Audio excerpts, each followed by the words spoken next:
My cheating ex called me ugly. I became his boss 3 years later. I remember the exact temperature of the room that night. It was 72 degrees, but I was shivering as if I were standing naked in the middle of a blizzard. They say that right before your life shatters, there's a moment of perfect, deceptive silence. I stood in our Seattle apartment, the one with the leaky faucet and the view of the brick wall, and I felt a strange sense of pride. I had spent 3 hours getting ready, 3 hours trying to erase the exhaustion of working 60-hour weeks at the insurance agency. I was wearing a silk dress I'd saved 3 whole paychecks for. It was a deep emerald green, the kind of color that's supposed to make you feel like royalty. I remember touching the fabric, thinking it was the softest thing I'd ever owned. I'd even gone to a professional makeup counter at the mall, asking the girl to help me look special. I wanted to see that spark in Mark's eyes again. I wanted him to look at me the way he did 3 years ago, before the law exams and the long nights of me being the only one bringing home a paycheck. It was our 3rd anniversary. 3 years. That's 1,095 days of me being his rock. I was the one who made sure his suits were pressed. I was the one who lived on ramen and tap water so he could have the expensive textbooks he needed. I didn't mind it then. I thought I was investing in us. I looked at the table. I'd set it with the good plates, the ones we got as a moving-in gift that we never used. I'd cooked steak, medium rare, just the way he liked it. The candles were flickering, casting long, dancing shadows against the walls. In my pocket, I felt the small card I'd written, telling him how proud I was that he'd finally made junior associate at the firm. I thought tonight was the night. Maybe he'd finally ask me to be his wife. Maybe he'd just hold me and say, "Sarah, thank you for everything." Then I heard it. The heavy thud of his leather shoes in the hallway. The metallic scrape of his key in the lock. My heart did that little flutter, that hopeful, stupid jump. The door swung open. A gust of cold, wet Seattle air rushed in, extinguishing one of the candles. Mark didn't look at the table. He didn't smell the rosemary and garlic. He stood there in his designer trench coat, looking at me with an expression I'd never seen before. It wasn't love. It wasn't even boredom. It was pure, unadulterated disgust. "What are you doing, Sarah?" he asked. His voice wasn't warm. It was a cold, sharp blade. I made dinner, Mark. It's our anniversary," I said. My voice sounded so small, so pathetic in the sudden silence of the room. He stepped into the light of the kitchen, and that's when I saw it. A smudge of red on his white collar. A perfect ruby-colored mark that wasn't my shade. My stomach did a slow, sickening roll. He looked at my green dress. He looked at the curls I'd spent an hour pinning up. And then he laughed. It wasn't a happy sound. It was the sound of a glass breaking on a stone floor. "Look at you," he sneered, tossing his leather briefcase onto the sofa I'd worked overtime to buy. "You've got all that paint on your face trying to hide the fact that you've let yourself go. You're pale, Sarah. You're plain. And honestly, over the last year you've become ugly. It's getting embarrassing to take you to firm events. My colleagues' wives look like they stepped out of a magazine. And you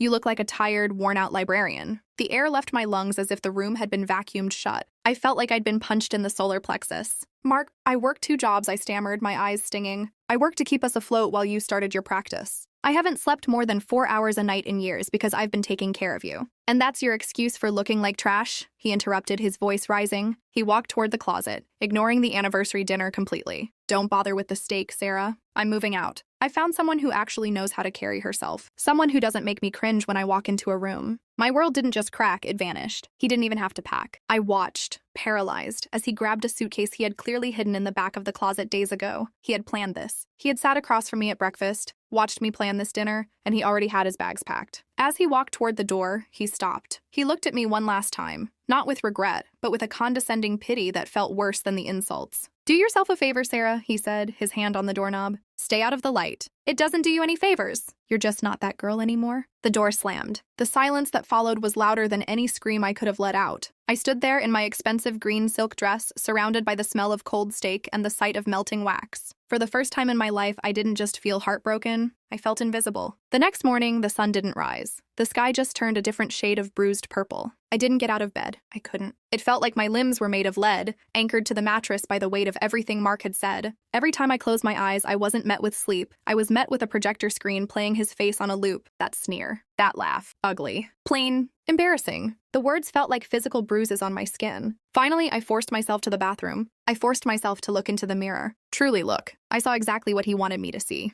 I saw the dark, sunken circles under my eyes, the permanent exhaustion of a woman working 2 jobs and a 3rd shift as a personal servant. I saw skin that looked like parchment, sallow and gray. I looked at the counter and saw his expensive cologne still sitting there. Even in his absence, he was taking up space. That's when the realization hit me, colder than the Seattle rain. Mark hadn't just cheated on me. He had stolen my identity. He had taken my youth, used it to fuel his ambition, spent my money to buy his way into a world of colleagues and wives, And then, once he reached the summit, he'd kicked the ladder away. He'd used me as a bridge to get to a better life, and then he'd burned the bridge while I was still standing on it. I was a discarded tool, a used napkin. I went to work at the insurance agency, sitting in my cramped cubicle. Then, I felt a shadow over my desk. It was Miller, my manager. He tapped a greasy finger on my desk. "Sarah, you're behind on the Henderson files. And try to perk up, will you? You're bringing down the office vibe with that face. You look like a mess." That was it. The click. In that moment, the sorrow evaporated, replaced by a searing, white-hot clarity. I wasn't ugly. I was exhausted. I wasn't plain. I was neglected, not just by Mark, but by myself. I had allowed myself to be a martyr for a man who didn't even like me. Mark wanted me small so he could feel like a giant. Miller wanted me small so I'd keep doing the work of 3 people for the pay of half a person. I reached for a yellow sticky note. My hand wasn't shaking anymore. I wrote one word in thick black ink. Never. Never again would I let a man dictate my worth. Never again would I be the silent partner in someone else's success story. I walked straight out of those glass doors and headed to the University of Washington's evening admissions office. I pulled out the debit card containing my future wedding fund. "I'm done being the librarian," I told the registrar. "I'm going to be the one who owns the library." The next 3 years weren't a movie montage. They were a war. I moved into a studio apartment so small I could practically cook dinner while sitting on the edge of my bed. I worked 40 hours a week as a freelance data analyst and spent another 40 hours studying. My life became a cycle of numbers, logic, and caffeine. At 5 a.m., while the rest of Seattle was still tucked under their covers, I was on the pavement. I started running,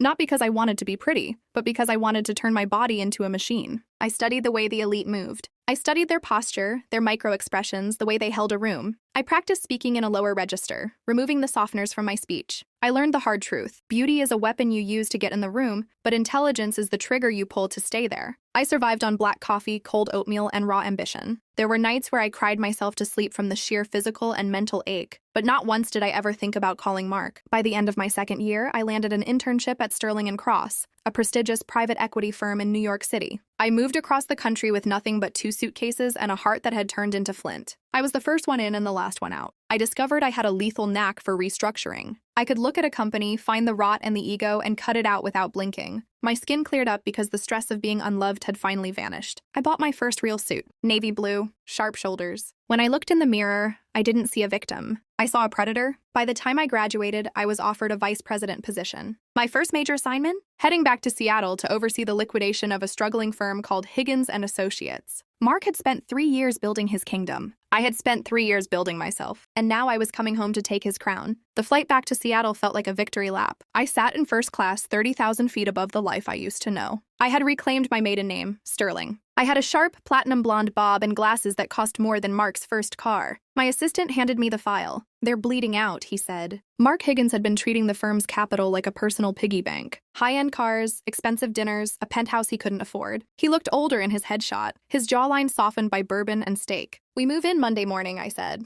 "I want a full staff meeting at 9 a.m. I didn't let them know I was coming. I wanted it to be a complete surprise. Monday morning was gray and drizzly. I pulled up in a black town car. My heels hit the pavement like a countdown. I walked through the lobby, past the receptionist who looked just as tired as I used to be. I walked toward the boardroom and saw him through the glass. He was laughing, leaning against the mahogany table. He had no idea his world had just been sold. I pushed the double glass doors open. The room went silent. 12 people sat there with Mark at the head. He saw a woman in a perfectly tailored suit, but he didn't see Sarah. "Not yet. I'm Sarah Sterling," I announced. "As of 8 a.m. this morning, our firm has assumed total control." Mark stood up, his face flushing red. "We were told a representative was coming, but I expected someone with more experience," he sneered. I looked him directly in the eyes. "My experience is in profit and loss, Mr. Higgins. And your personal expense account could have funded a charity. You've been treating this company like an ATM, and the ATM is empty." I stood up and walked slowly around the table. I stopped directly behind his chair and leaned down, my lips inches from his ear. "I remember a man once told me that I should stay out of the light because it didn't do me any favors," I whispered. Mark froze. I watched the blood drain from his face as he turned to look at me. "Sarah?" he gasped. It was the sound of a building collapsing. "It's Miss Sterling," I said loud and clear. "And you're sitting in my seat, get up." The next hour was the most satisfying 60 minutes of my life. I didn't fire him immediately. I tore his business plan apart in front of his staff. I highlighted the consultancy fees he'd paid to his fitness model girlfriend who had no actual job. "This firm is a mess," I concluded, "and we have the right to restructure the leadership, effective immediately." When the room cleared, Mark was trembling. "Sarah, please," he whispered. "I had no idea you'd done so well." I always knew you were special. Liar, I said. You called me a burden and left me with nothing. I was wrong, he cried. The bank is foreclosing on the house. If I lose this firm, I lose everything. Give me a chance. I looked at him and realized I just felt bored. You aren't a villain, Mark. You're just a mediocre man who got lucky. This is your severance. It's the minimum required by law. You have 1 hour to clear out your desk. Stay out of the light, Mark. It doesn't do you any favors. I spent the afternoon in my new office. I watched through the glass as he packed a single cardboard box. He tried to catch the eyes of the staff, but they all looked away. In the corporate jungle, there is no room for the fallen. He walked past my door, hoping I'd look up, but I didn't. I kept my eyes on my monitors. I heard the elevator doors close, and a weight finally lifted off my chest. I didn't need his validation anymore.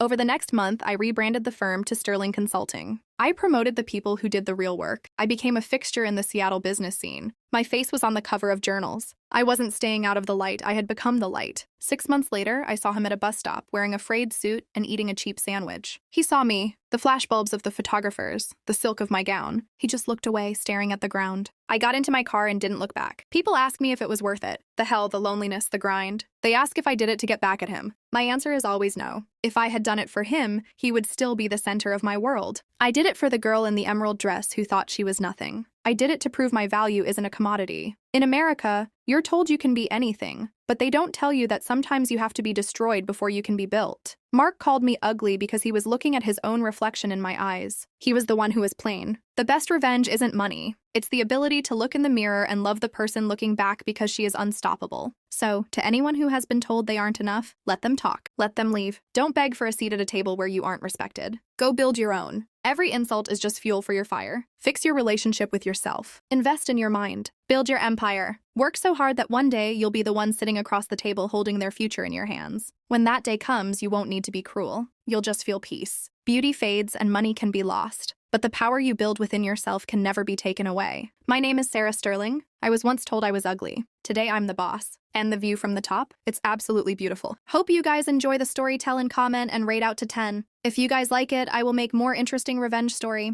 Disclaimer. This story is a work of fiction and is intended for entertainment purposes only. Any resemblance to actual persons or events is purely coincidental.